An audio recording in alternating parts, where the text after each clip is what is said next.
안녕하세요. 정태용 목사입니다. 지금 아트설교연구원에 대해서 살펴보겠습니다.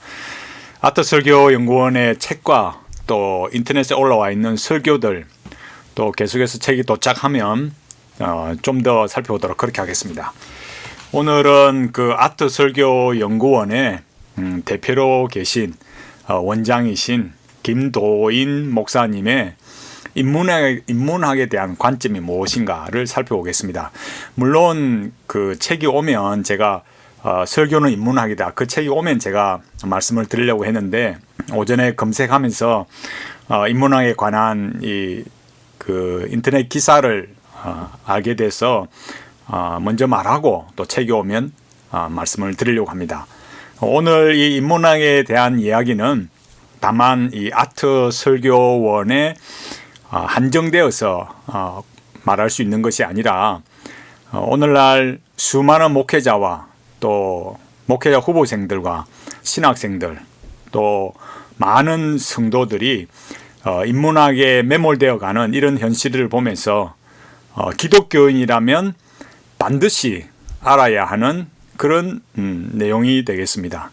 목회자만이 아니라 모든 또 신학도와 성도들이 참 이 내용을 알고 인문학에 참 빠져서 허우적거리는 오늘날의 이런 참 세대를 보면서 하나님의 말씀만으로, 성경만으로 갈 수 있는 그런 신앙인으로, 기독교 신앙인으로 살아갈 수 있기를 바라겠습니다. 우선 자료를 살펴보겠습니다. 김도인 목사님의 아트설교, 인문학은 인본주의가 아니다, 이래놨습니다. 이런 말은 정말 인문학이 뭔지 모르고 하는 소리예요. 왜 그렇느냐, 그 내용은 이제 제가 좀 이따 말씀을 드리고, 이 기사의 제목부터 보면 인문학을 공부하면 할수록 하나님을 더 깊이 알고 싶어진다. 과연 그럴까요? 인문학을 공부하면 할수록 하나님을 더 깊이 알고 싶어진다? 전혀 그렇지 않습니다. 인문학을 공부하면 할수록 하나님을 더 깊이 알고 싶어지는 것이 아니라 기독교 타도 이렇게 가게 됩니다. 왜 그러는지는 제가 말씀을 드리겠습니다. 여기 2019년 3월 25일자 기사 자료인데, 여기 먼저 서론격으로 교인들이 목사님과 소통이 안 된다, 그렇게 이야기하면서 설교자가 인문학을 해야 되는 이유는 뭐냐라고 할 때, 역시 목사님의 설교에 대해서 인간의 어떤 문제로 고민하고 있는지 모른다. 또 이 박경리 작가, 김영석 교수 이야기를 하면서 그런 이야기를 하는 거예요. 그러면서 인문학은 소통학이다, 이렇게 말하고 있습니다. 인문학을 공부하는 이유가 그런 소통을 말하고 있어요. 여기 그러면서 수많은 설교자들이 인문학을 인본주의라고 단정해버린 뒤 멀리한다. 그럴 경우 소통의 부재는 더욱 심화될 뿐이다, 이렇게 말했어요. 여기 아주 중요한 말 하고 있는데, 설교자는 세상과 소통해야 한다. 설교자는 교인과 소통해야 한다. 그러기 위해 소통을 잘 하도록 도움을 주는 인문학 책을 많이 읽어야 한다, 이렇게 말했어요. 그러면 성경을 읽으면 소통이 안 되고 인문학을 읽으면 사람들과 소통이 잘 될까요? 전혀 그렇지 않습니다. 인본주의란 무엇인가? 김도인 목사님 이렇게 말씀하시는데, 인본주의라는 것은 인간의 가치를 주된 관심사로 삼는 사상이다. 인본주의는 하나님이 숭배의 대상이 아니라 오직 인간성만이 존귀하다고 믿는 실정주의적 인간성 숭배 사상이다, 이렇게 말하면서 그 결과 예수 그리스도의 신성을 부인한다. 인본주의는 인문학과는 상극이다. 세상에 이런 말을 다 해놨어요. 여러분, 이런 말은 너무 참 정말 진짜 연결성이 없는 말입니다. 인본주의는 인문학과는 상극이다, 둘은 완전히 다른 사상 체계다, 이런 말하는데 아니에요. 인본주의가 나타나는 그 모든 현상, 그러니까 인문학이 말하는 것이 바로 인본주의이고, 여기 말했듯이 인간의 가치를 주된 관심사로 삼는 사상이 이 인문학이 말하려고 하는 인본주의예요. 그러니까 인문학은 뭘 가르치냐? 인본주의를 가르치는 거예요. 둘 다 완전히 다른 사상 체계가 아니라 둘은 완전히 같은 사상 체계입니다. 제가 그 말이 얼마나 맞는지 제가 좀 이따 실제로 다른 책을 보고 말씀을 드리겠어요. 여기 인용하는 게 뭐냐? 인간은 어떤 존재인가를 말하면서 영국의 시인 던바하를 이렇게 말해요. 여기 시인 던바하는 누구냐면은 스코틀랜드 출생의 영국 스코틀랜드 시인인데 성 프란체스코 수도의 수련 수사였어요. 이런 사람의 글을 인용하고 그 다음에 중요한 건 또다시 이렇게 인문학은 인본주의가 아니다 이렇게 말하는 거예요. 그러면서 설교자가 인문학을 공부해야 되는 이유가 뭐냐? 설교 듣는 사람 그 소통의 주체를 이해하기 위해서다. 인간이란 누구냐? 세상이 어떤 곳이냐? 인간에게 어떤 주제가 필요한가? 이거를 말해요. 조금 이제 제 설교를 들으시거나 제 책을 읽으시면 알겠지만은 이거는 뭡니까? 이거는 수평적 관점에서의 엄의와 통일성이에요. 인간이란 누구인가 무엇이겠습니까?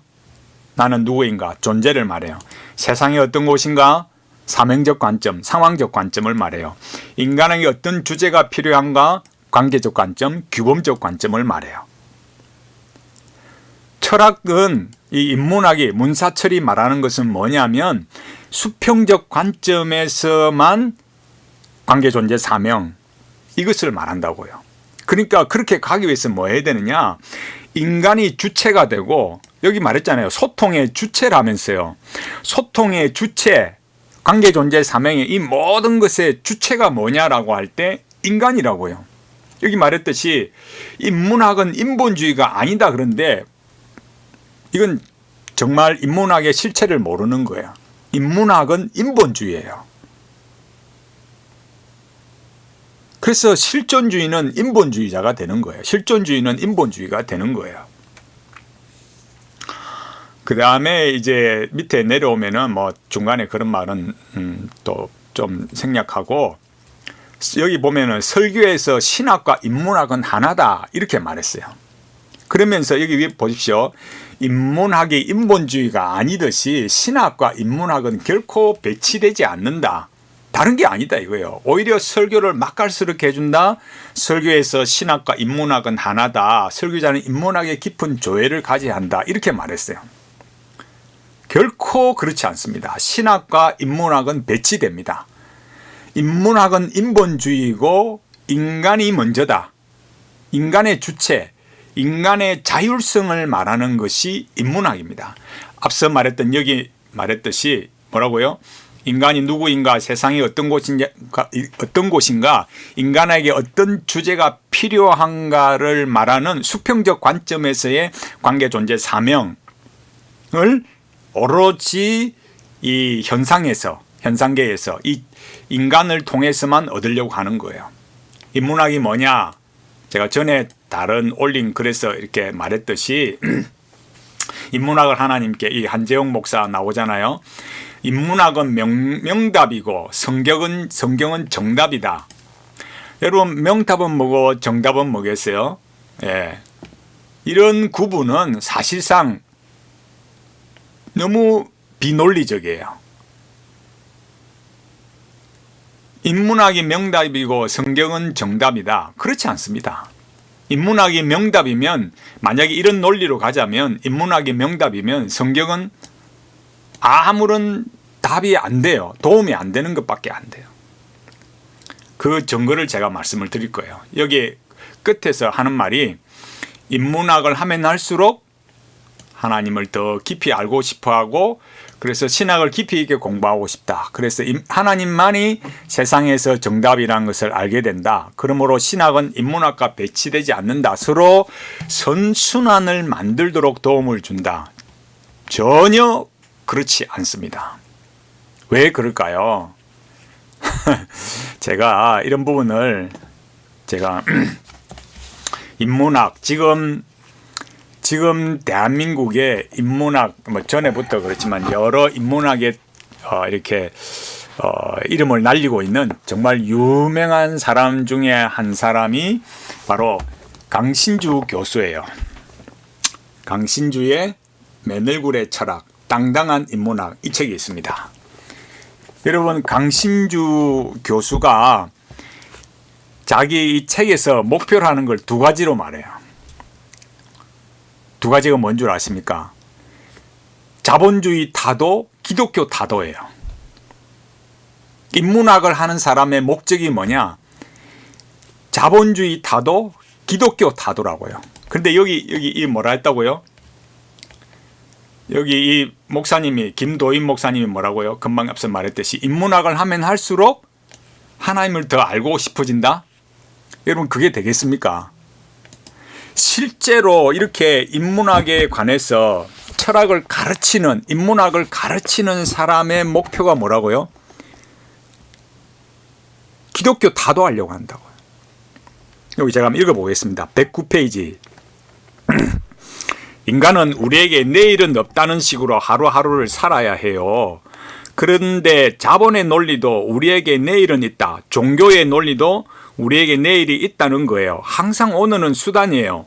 내가 살아있는 이 삶 자체가 수단인 거예요. 천국을 위한 수단이든 후손한테 자본을 남기기 위한 것이든 똑같아요. 이렇게 말한 거예요.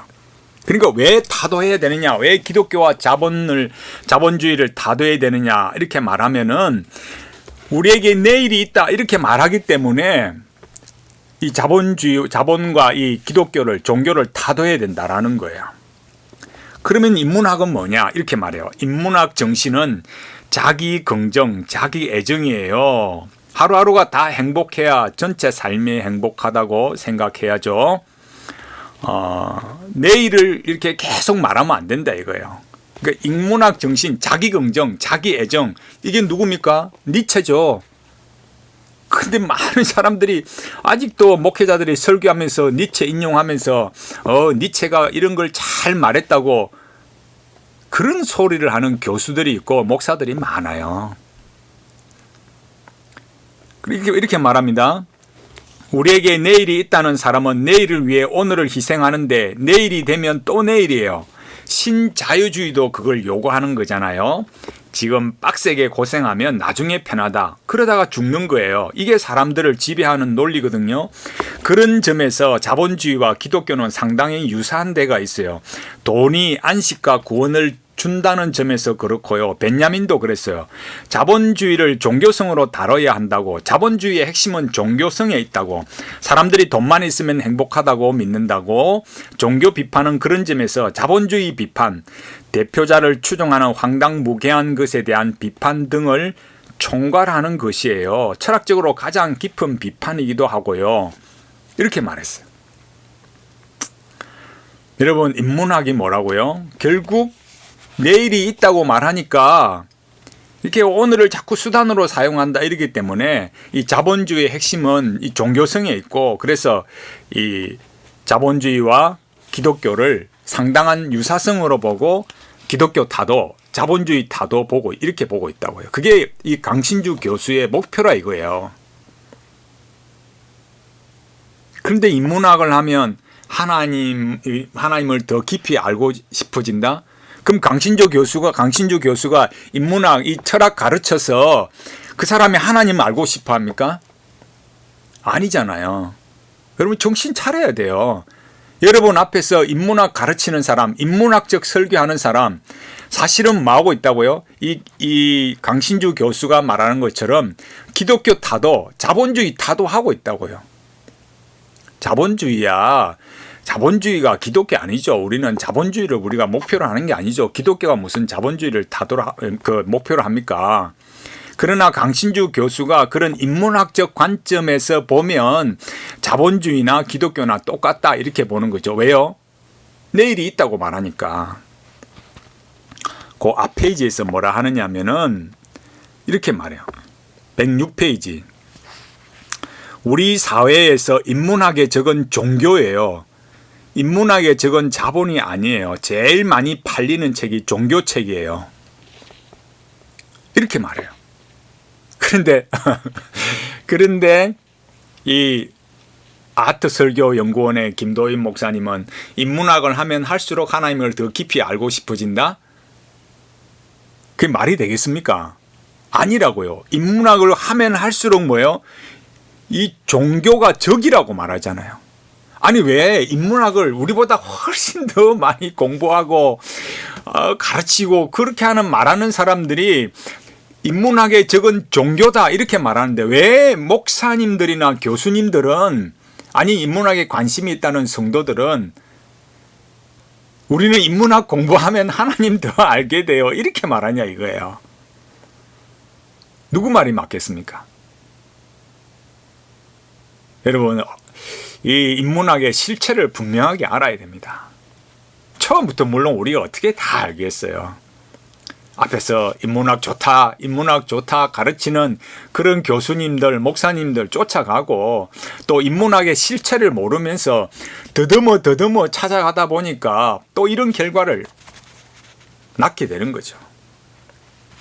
제가 앞에 부분 또 한 말씀 한 거를 더 읽어볼까요? 왜 이렇게 나가겠습니까? 인문학이 왜 그런 방향으로 나가겠습니까? 79페이지에서 이렇게 말해요. 모든 인문학은 주어가 나여야 해요. 그런데 우리 민족은 이렇게 가야 한다는 이런 투의 시가 있어요. 이건 시가 아니에요. 나를 통해서 민족을 노래하면 상관없어요. 그런데 민족을 노골적으로 내세우면 시를 악용하는 거예요. 이념시가 붕괴되는 것이 그래서요. 라고 말하면서 이렇게 말한 거예요. 그러니까 중요한 거는 인문학의 주어는 뭐라고요? 나라고요. 하나님이 아니라 제가 앞에 아트설교연구원의 한 목사님의 설교를 봤듯이 주어가 누가 돼요? 내가 되는 거예요. 인간이 되는 거예요. 참 이렇게 이 내용을 다 이 강신주 교수의 책 내용을 다 하나하나 이렇게 말할 수 없지만은 또 한 문장 읽어보겠습니다. 116페이지. 초월자에 대한 지나친 몰입은 자신의 삶을 돌보지 못하도록 만든다. 이렇게 말했어요. 무슨 말이 거기에 대해서는 더 말할 필요 없죠. 그 다음에 제가 더 충격적인 말을 읽어보겠습니다. 187페이지. 예컨대 종교적 담론은 지적인 것들이 더 강하게 들어오거든요. 감정을 다 억압한다고요. 인문학자는 종교를 믿을 수 없다는 것이 그래서예요. 이렇게 말하잖아요. 인문학자는 뭐라 그래요? 종교는 믿을 수 없다. 이렇게 말한다고요. 인문학 하면 하나님을 아는 것이 아니라 하나님을 안 믿게 된다는 거예요. 왜? 인문학은 인본주의니까, 나주의니까요. 그래서 강의할 때마다 교회 다니는 사람들은 나가라고 하는 거예요. 괜히 서로 힘드니까 쓸데없이 듣지 말라고. 전에도 말씀드렸지만 후폭풍 당해도 될 나이가 되면 종교 비판, 특히 기독교를 비판하는 책을 내려고 해요. 인문학자로서 꼭 해야 하는 일이에요. 종교를 초토화시키지 않으면 안 돼요. 이거 뭐라고요? 인문학을 하는 사람이 뭐라고 이야기합니까? 종교를 초토화시키지 않으면 안 된다. 특히 뭐예요? 자기가 나중에 책을 내고 싶은데 기독교를 비판하는 책을 내고 싶다 이거예요. 아니 인문학을 전공으로 하는 사람은 기독교 박살내야 된다. 기독교 초토화시켜야 된다. 종교를 초토화시켜야 된다고 이렇게 말하는 사람인데 왜 목사님들은 인문학을 하면 할수록 하나님을 더 깊이 알고 싶어진다. 이렇게 말하냐 이거예요. 누구 말이 맞습니까? 여러분 정말 인문학 그런 길로 가지 마십시오. 하나님의 말씀에 설교에 인문학을 좀 섞으면 그게 빛나는 설교가 아니라 정말 하나님의 말씀을 퇴색시키는 그런 설교가 되는 거예요. 강신주 교수가 이렇게 말합니다. 인문학 최고의 적은 자본주의가 아니라 종교라니까요. 웬만하면 기도로 퉁쳐버리겠다는 사이비 인문학 담론이 있는데 그걸 파괴하지 않으면 안 돼요. 종교에서 신을 파괴하는 것은 자본을 파괴할 수 있는 영능이자 멘토를 파괴할 수 있는 영능이에요. 이렇게 말하니까 자본, 권력, 신, 멘토들까지 일괄 패키지인 거예요. 이어서 넘어가면서 니체가 말하듯이 신을 죽이고 우리가 신의 자리에 가지 않으면 그 신은 계속 우리에게 출몰하는 거예요. 이렇게 말했어요. 여기 이 김도인 목사님 뭐라고요? 인문학을 하면 할수록 하나님을 더 깊이 알고 싶어진다 이런 게 아니라 인문학을 하면 어때요? 신을 죽이고 인간이 신의 자리에 간다 이거예요. 그게 인문학이라 이거예요. 왜? 하나님이 주가 아니고 인간이 주가 되어야 되기 때문에. 아니 제 말이 아니에요. 이 강신주 교수의 말이잖아요. 인문학의 주어가 나여야 해요. 이렇게 말했잖아요. 내가 주어라고요. 내가 주체라고요. 하나님이 주 되시면 안 되는 게 인문학이에요. 정말 우리 자신을 진지하게 돌아봐야 됩니다. 209페이지. 독재예요. 독재. 인문학은 나의 발견이거든요. 책을 읽어도 나를 발견한 것이고 음악을 들어도 나를 발견하는 것이고 시를 봐도 나를 발견하는 것이에요. 나의 발견으로 가야 해요. 합의한 요약. 정답으로 가면 안 돼요. 모든 그런 고통이든 기쁨이든 감정을 느낀 다음에 써야 하는 거예요. 이렇게 말하는 거예요. 인문학은 뭐라 그래요? 모든 게 나를 발견한다고 해요. 그게 뭐예요? 인본주의라고요. 인문학은 인본주의 아니다. 어느 누가 그런 소리를 해요. 인문학 하는 사람은 다 인문학이 인본주의라고 말하고 있잖아요. 이걸 정말 심각하게 생각해야 된다니까요. 제가 하나만 더 이야기해 보겠습니다. 여기 410페이지. 신은 죽었다는 니체의 말 속에는 까르페 디엠이 자리 잡고 있어요. 현재를 긍정하라. 니체의 기독교 비판은 논리적인 기결이에요.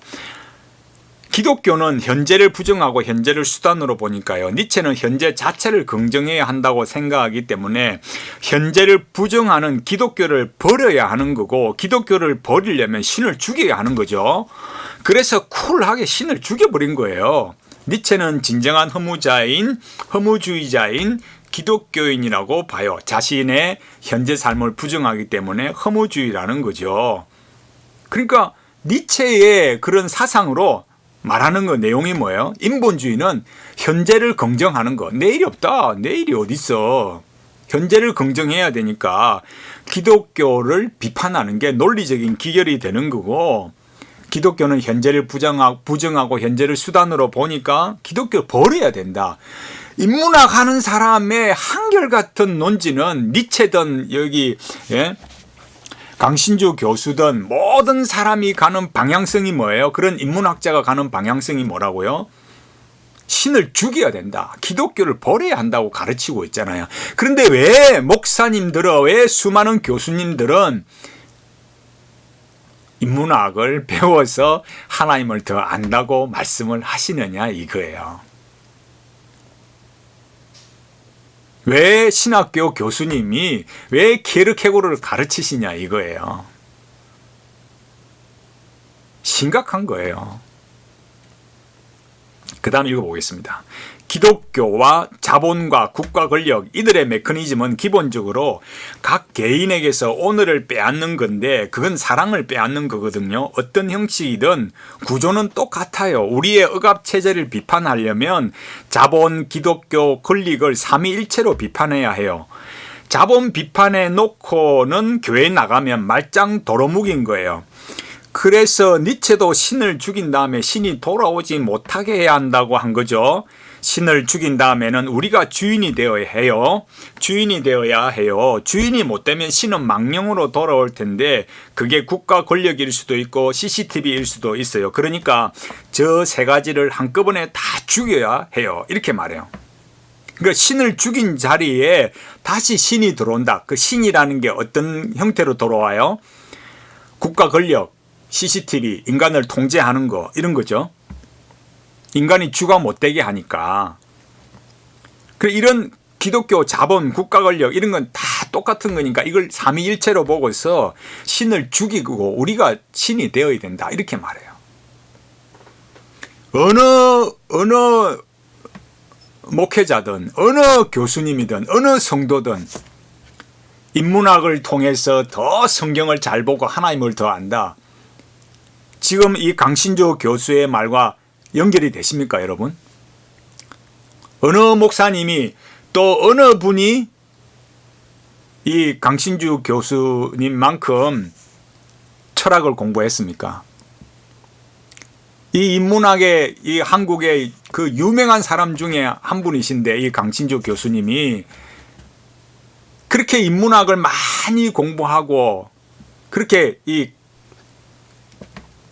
참 인문학 하면은 이 한국에서 내노라 할 만큼 유명한 이 강신주 교수님이 기독교 타도 신을 죽이고 우리가 신이 돼야 되고 주인이 돼야 된다 이렇게 말하는데 왜 예수를 믿는다는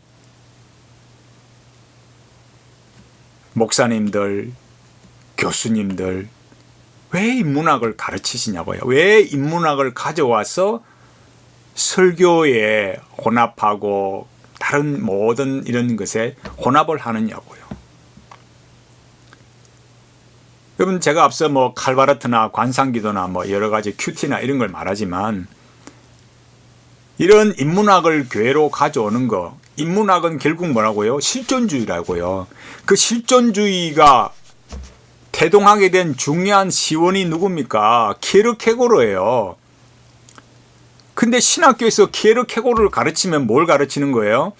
인본주의를 가르치는 거예요. 제가 이런 이야기 하면 정태영 목사가 아직 뭐 몰라서 그런 소리를 뭘 몰라서 그런 소리를 합니까? 제가 모른다 그러면은 제가 말씀드리잖아요. 어느 책, 어느 논문, 어디에 자료에 이렇게 나와 있어요 라고 저한테 말씀해 주세요.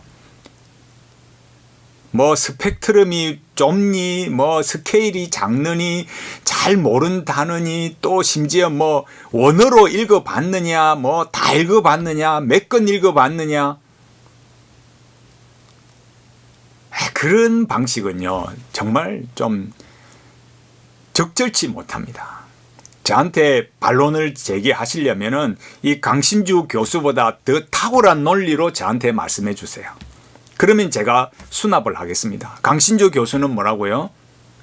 강신주 교수는 인문학을 하면 신을 죽여야 된다.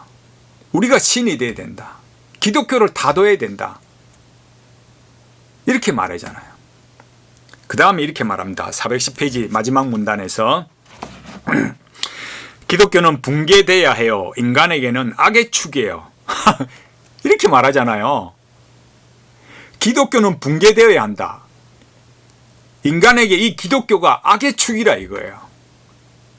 아니 인문학을 하는 사람은 기독교를 붕괴시키고 악의 축이라고 말하는데 왜 예수님을 믿는다는 목사님이나 교수님들은 그 악의 축이라고 말하는 그런 사람이 말하는 그 인문학을 배우려 하냐고요.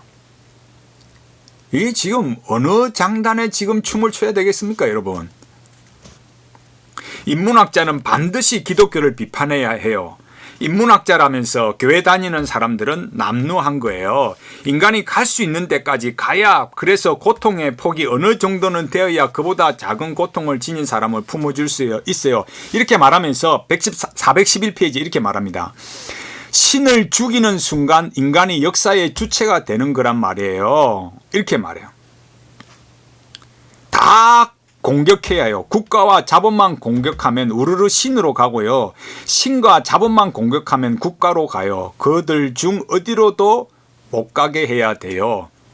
이게 강신주 교수가 말하는 인문학의 결정체예요. 신을 죽이는 순간 인간이 역사의 주체가 된다. 성경을 펴서 여러분 우리가 뭘 배웁니까? 역사의 주 되신 분은 누구시라고요? 하나님이시라고요. 그런데 인문학을 공부하는 이 강신주 박사는 뭐예요? 이 강신주 교수님은 뭐라 그래요? 신을 죽여야 인간이 주체가 된다. 그게 인본주의라고요. 제가 여기 계속 앞서 말했던 것처럼 뭐라고요? 인문학을 하면 할수록 하나님을 더 깊이 알고 싶어진다. 신학을 깊이 있게 공부하고 싶어진다. 신학은 인문학과 배치되지 않는다. 여러분, 정말 여기 인문학은 인본주의가 아니다? 아닙니다, 여러분. 정말 우리 정신을 차려야 됩니다.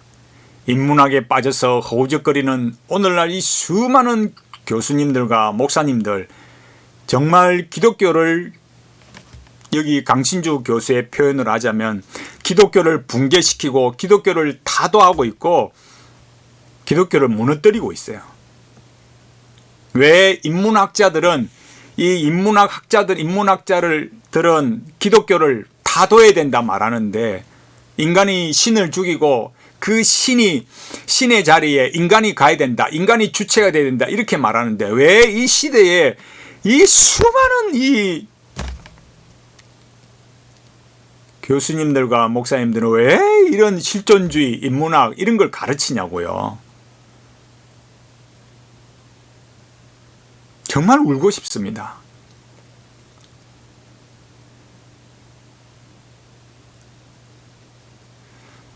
정말 깨어나야 됩니다.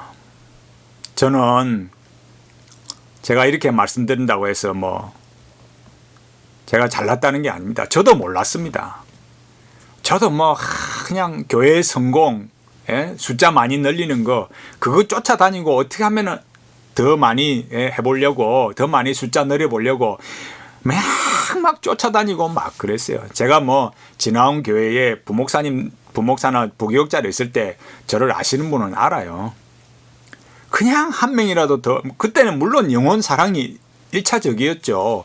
그러면서도 목회자로서 참 교회 성장이라는 거, 목회의 성공, 이런데 눈이 멀었잖아요. 그러니까 어떤 방법을 도입했든지 그렇게 하려고 했던 거죠.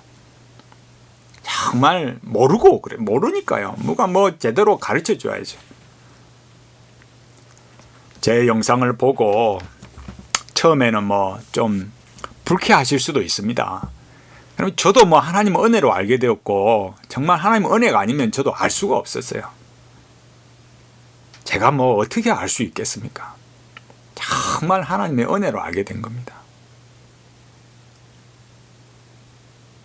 제가 알게 된 거 여러분들도 알게 되시면 좋겠습니다. 저는 그걸 위해서 기도합니다. 제가 영상을 올리는 것은 누구를 그냥 막 비판하는 비판 그 자체로 제가 말씀드리는 게 아닙니다. 정말 이 교회가 무너져 내리는 일에 현대신학, 칼바르트, 관상기도, 큐티, 이 현대 영성의 흐름들, 그런 것도 있지만, 이렇게 무엇보다도 인문학에 빠져서 인문학 글쓰기, 인문학이 교회를 살리니, 인문학이 돼야 목사가, 설교가, 아닙니다. 아닙니다. 이 강신주 교수가 이렇게 말하잖아요. 인문학을 공부하면 할수록 어떻다고요? 기독교 타도 붕괴시켜야 된다. 신을 죽이고 그 자리에 인간이 신이 된다. 이렇게 말하잖아요. 정말 하나님 앞에 바르게 갔으면 좋겠습니다. 그렇게 가기를 저는 소원하고 기도합니다. 말해주는 사람이 없으니까, 알려주는 사람이 없으니까 그냥 자기가 공부해서 자기가 뭘 이렇게 만들어 가려고 하니까 모르는 거예요. 인문학에 대해서 알려고 하면은 5가지 핵심 키워드를 분명하게 알아야 됩니다. 신성한 M&I, 구상화, 의미, 통일성, 도약, 이 5가지를 알아야 됩니다. 제가 제 책 자랑하려고 하는 게 아니고 그냥 그걸 다 설명할 수 없으니까 책을 읽으시고, 제가 네이버 스마트 스토어에 책이 있어요. 책 주문하셔서 읽어보시고, 제가 이렇게 안타깝게 정말 너무너무 간절한 마음으로 말씀을 드립니다. 정말 이 시대에 이런 인문학 풍조, 교회가, 목회자가, 교수님들이, 신학생들이, 성도들이 이 참 인문학 풍조에 빠져서 인문학을 열심히 공부해야 설교가 되고 교회가 될 것처럼 뭐 신앙에 도움이 될 것처럼 결코 그렇지 않습니다.